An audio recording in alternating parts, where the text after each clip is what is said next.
of 1.768.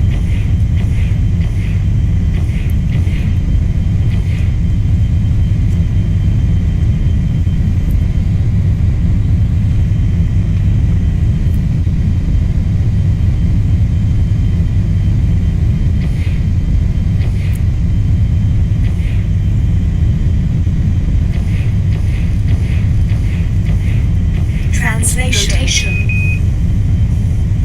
Wasn't paying attention and let my relative inclination get way out.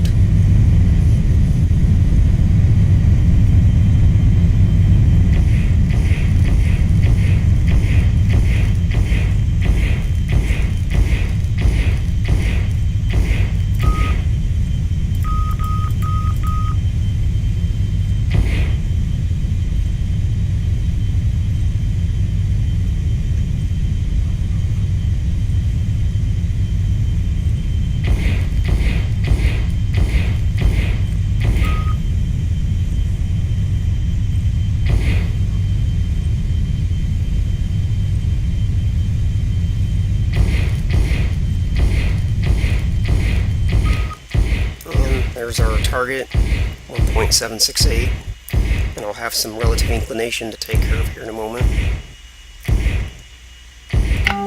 That was just sloppy takeoff. If I'd held my heading a little better, I wouldn't have made that mistake, but that's okay. All these things are correctable. It's just a little less efficient. So next thing I need to do basically is to get ahead to the apoapsis and circularize my orbit. So we've got 1,000 seconds to go to apoapsis.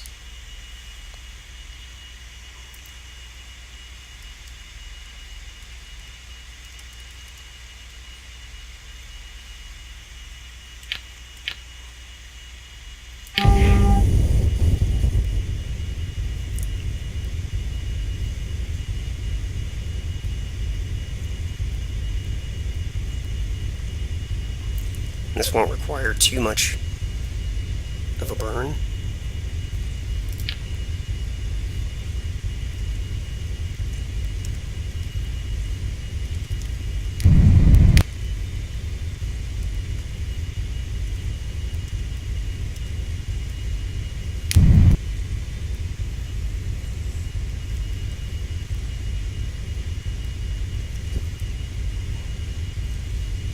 Translation.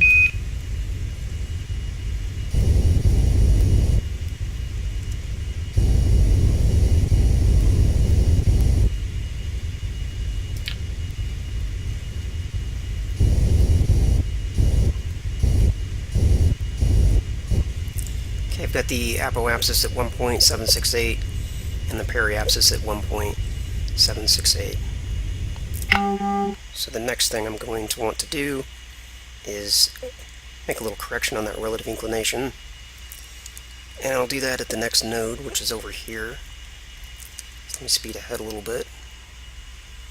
These always confuse me a little bit as to which one is the ascending node, which one's the descending node. I believe this is the ascending node, the one that's boxed in and not filled in. This one's filled in. I believe that's the descending node.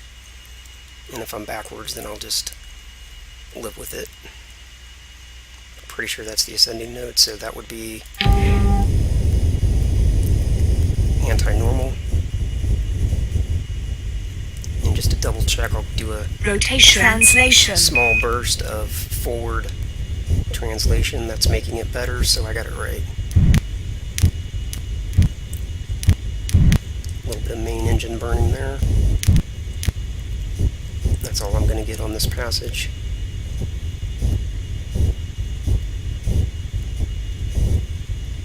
And that's not as low as I would like it.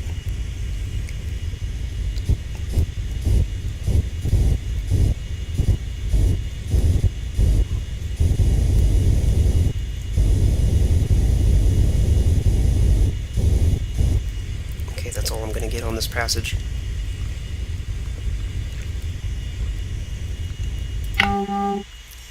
So next thing I need to do is just warp time ahead to the burn, or to the ejection point.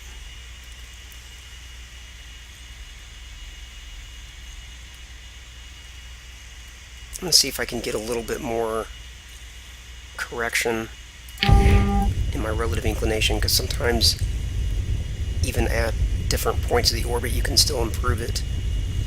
Do a small burst with translation. Okay, let me go the other direction. That's helping things.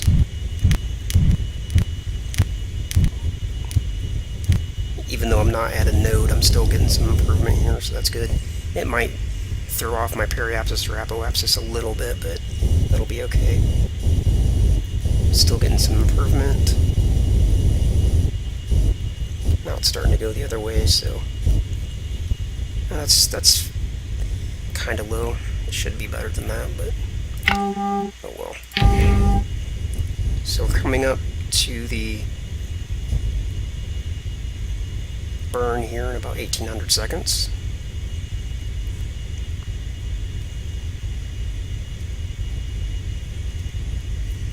Oops. Turn that off so I don't waste a bunch of fuel.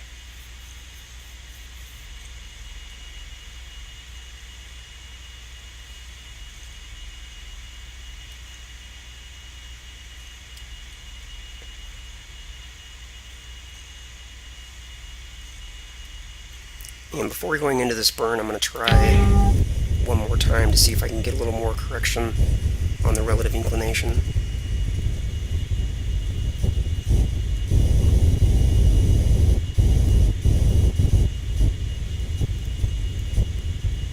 Okay, that was worth it.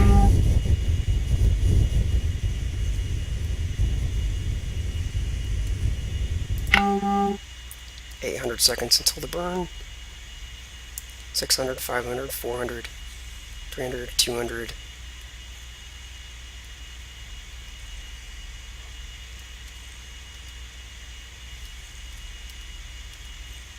$60, okay.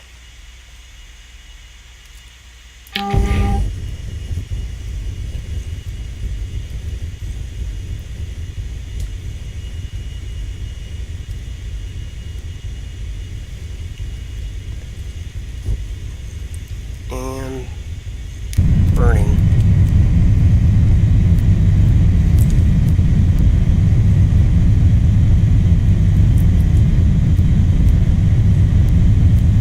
Of course, I'll be burning until the delta V is 0. Actually, I'll back off a little early because I always, never want to run the risk of overshooting. So when it gets down to about 150 or so, I'll start slowing down the main.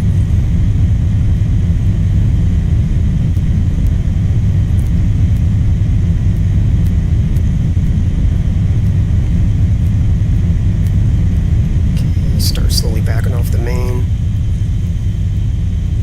10, 9, 8, 7, 6, 5, 4, 3, 2, backing off the main a little more.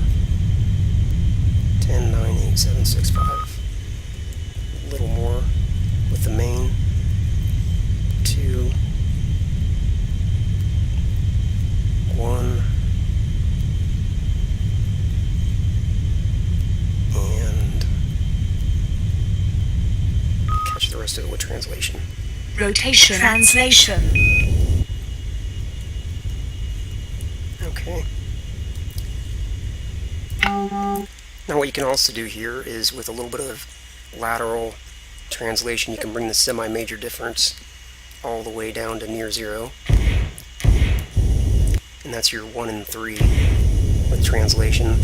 I'm not sure how to tell which one to use. Just try a small burst with 1, and if it doesn't improve it, then use 3.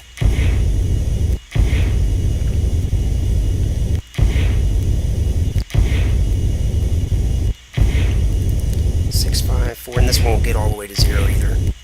It'll get close, but eventually it'll start going up, and when it starts going up, like it is right now, now I can do a little bit with the other direction, and that's as good as it's going to get.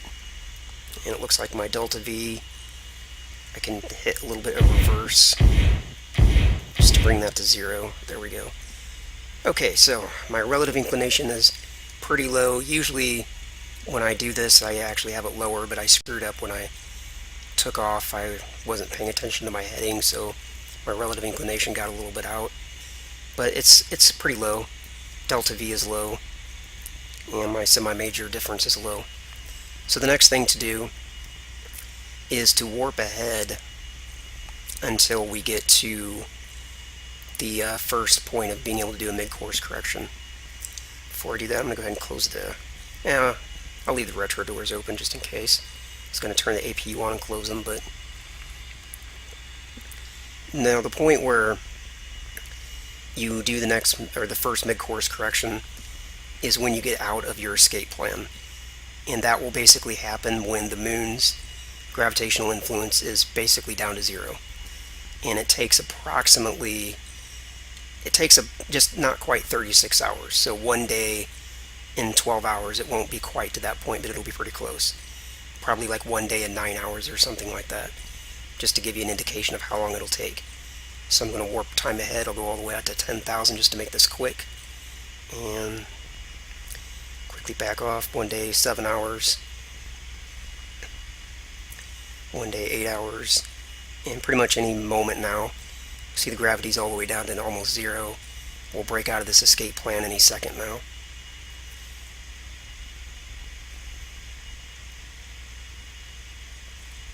And there it is. And once I get out of the escape plan, you know, you don't have to worry about immediately doing your mid-course correction, you know, just within a few seconds. So we're done with orbit MFD with the moon. We don't need that for anything anymore.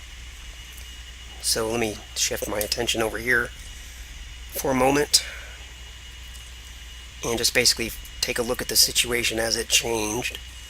First thing to notice is this is our orbital path, and currently it has us not only missing the orbit altitude of the ISS, but actually it has us now impacting the Earth. That happens. It's not always easy to get to have your initial orbital altitude hold all the way from one body to the other. It often changes. So the first thing I'm going to do is switch over to maneuver, turn that on, and with a little bit of outward velocity, I can bring my projected orbital path back up to an altitude that I'm more happy with. And this probably won't take too much.